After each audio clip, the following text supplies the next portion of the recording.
If you're new here, or if you don't remember, or if you just missed me talking about my job as a telemarketer, I did have that job for a while back in the 90s. It wasn't a job I sought out, or even a job I would have accepted if I had known that's what it was. But I did work as a telemarketer for a little while, and the main thing that I came away with from that job was the wide range of unique people that I encountered. Some time ago, I told you about a guy named Terry. And this time, we were going to talk about Doc. Doc was from Wisconsin, as he felt the need to constantly remind us.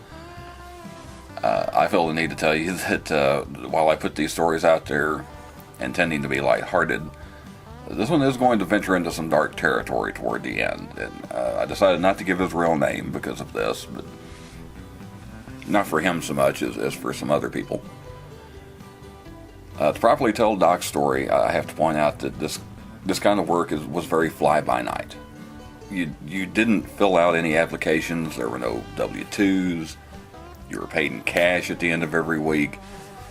There were a handful of us that were there week in and week out, but the revolving door was very much in place.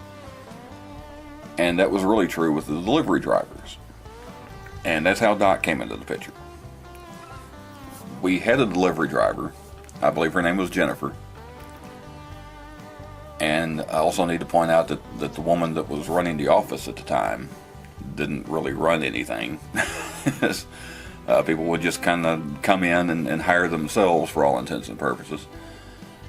So Jennifer calls one day and tells the quote-unquote boss that she isn't going to do deliveries anymore and she is sending her replacement to the office. Now, how is that going to work with any other job? So this guy shows up, evidently already hired.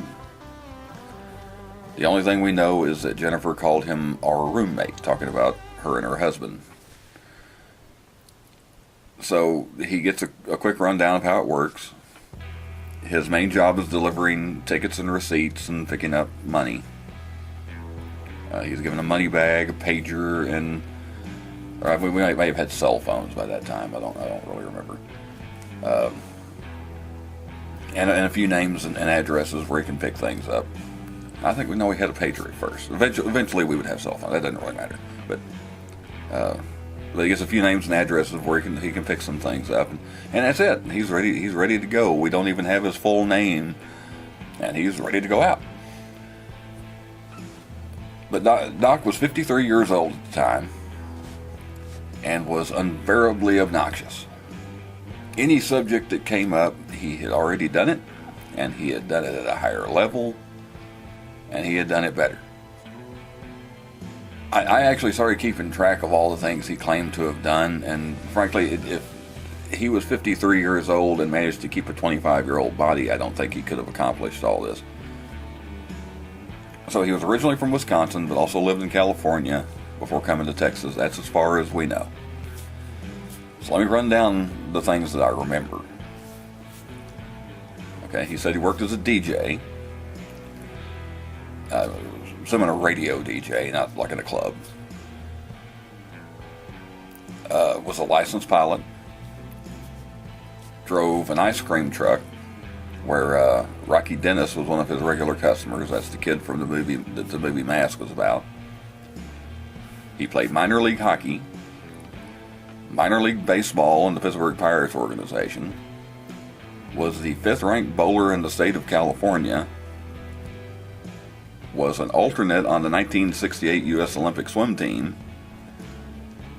and was hired as a professor at UCLA despite the fact that he did not have a college degree in anything. Now that last one I immediately questioned him on. He claimed in California you didn't need a degree to teach, you just needed to know what you were talking about. At UCLA. Okay, that's just what I can remember he claimed. There was a whole bunch of other stuff. The thing that stood out to me was the sports stuff. The hockey, baseball, swimming, and bowling, all on a very high level. And to look at the guy, I could maybe believe the bowling. Bocce ball would have been believable. Darts. I will eat my lunch with Rob hat if anybody can come up with evidence that this guy played minor league baseball and minor league hockey. In fact, hockey is a good word for it. Okay, I could go on for a while about this guy and his stories and his BS and his lies and his attitude, but I know this is already going to run a little long, so let me go ahead and turn into the darker stuff. As I said, Doc was just plopped down into the office. The woman running the office didn't bother asking questions or anything. She just sent him on out. Now myself and a couple of the others would poke around a little bit. I mean, this guy was handling cash. We were sending him to people's homes. We didn't really know squat about him. And eventually it came out that he had been in prison. Okay. That's why he was staying with Jennifer and her husband. They were part of a program to help people getting out, get back into society. He had already been in a halfway house and was staying with them as his last step before getting his own place. But that did start the office conversation to push the office manager to find out why he had been in prison. Again, my main concern was the fact we were sending him to people's front doors. Well, eventually she dabbed her toe into asking, but went about it completely the wrong way. Doc was still on a probationary period, so he had to check in with the probation officer. And he actually brought that up one day in front of everybody, having to go to see his probation officer. And the office manager asked him if he needed to tell her why he was in prison. And he paused and said, and never took his eyes off of her, but he said, well, I'd have to tell you. And she just let it go. Instead of saying, okay, let's go into the office and shut the door and you need to tell me, what's going on. She just turned around and walked out and just left it. Now later on, we were actually working on two projects at once. We normally did one at a time, but we had two. So they hired a second delivery driver. Now I don't recall her name, but she was someone some of the people in the office were familiar with.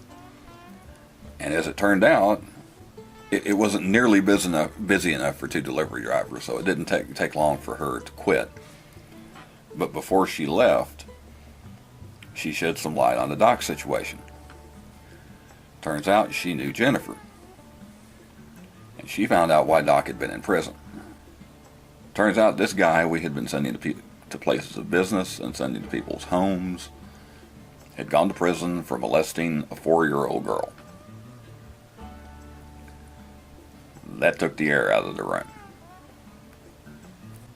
To make it worse, a lot of things he had said now took on a whole new meaning. He had made mention that he had daughters at one point, but hadn't seen them in years. And I think someone asked him if he had tried to get in contact with them, and he just fell silent. And so everybody just kind of dropped it. We just said, well, that seems like a touchy subject, So I don't know if it was his own daughter he did this to, or if the mother had just taken them away so he wouldn't do it to them, or if it, because he had gone to prison or what. But aside from that, even just some of the things he would say in the office, it was mostly through the summer when he was there. And he would tell us about going to someone's house, and sometimes he would go somewhere someone had a pool.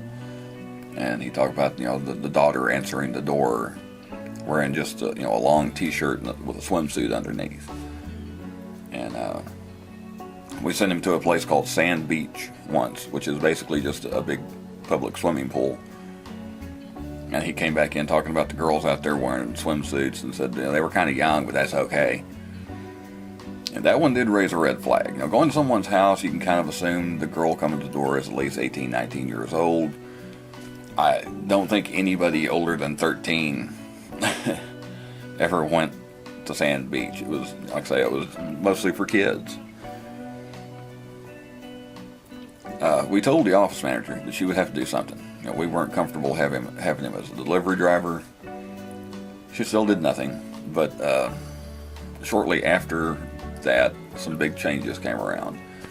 That office manager was gone, and I took over the delivery job, and he was fired kind of the same way he was hired. He just wasn't working there anymore. Oddly enough, some 5 years after I had moved back to my hometown from Wichita Falls, which is just a little under 50 miles away, I was at the local grocery store, and after going through the checkout line, I look up, and who of all people is standing there but Doc? I don't think he saw me, but I certainly saw him, standing there with that grumpy look on his face. And by then, the internet was taking over the world, so I decided to look him up when I got home, and I found him on a sex offender list through the Texas DPS. And it turns out he had moved to Oak Shores, which is a lake community north of town that sounds a lot more ritzy than it is. Within a few years, he had passed away anyway, and frankly, it couldn't happen to a nicer guy. Okay, well, that's my Doc story. There's something to brighten your day, and I don't even really know why Doc jumped into my mind frame over the last few days, but yeah, that's some of the people that you run into. You run into some decent people that are having hard times, but doing that kind of work, but sometimes you run into some darker characters. Okay, that was the Writing with James that I decided not to post last month. I don't know, it just seemed like maybe it was just the mood I was in. It just didn't seem like the right time to post it. It just too much of a heavy subject that wound up with. But I thought, well, I've got it, it's ready, I might as well go ahead and put it up. But since the clip at the end that I originally had on this video, I actually used it on the one that I did post last month, go ahead and change this. Try and leave things on a little bit lighter note. This is an outtake from The Crying Bride of Riverside Cemetery. Lainey from What the Paranormal had just got a new hoodie in the mail, and I don't know the stuff they packed it in or what, but she had it in the vehicle, and I noticed when I first got in, God, that smell, and it smelled like vinegar. And a little thing about that came up while we were at the cemetery. So enjoy this outtake. Hope you enjoyed the video, and I will see you next time. So it's still touching your elbow? Oh, there's bugs. There's big bugs flying. With elbows? My elbows are ugly. Please leave them alone. There's big bugs flying around. I've seen. It's probably just something landing on your elbow. You got that vinegar smell off your hoodie. You want to fight in the cemetery? No. I'm not the one wearing Let's go to the car. I'm not the one wearing a vinegar hoodie.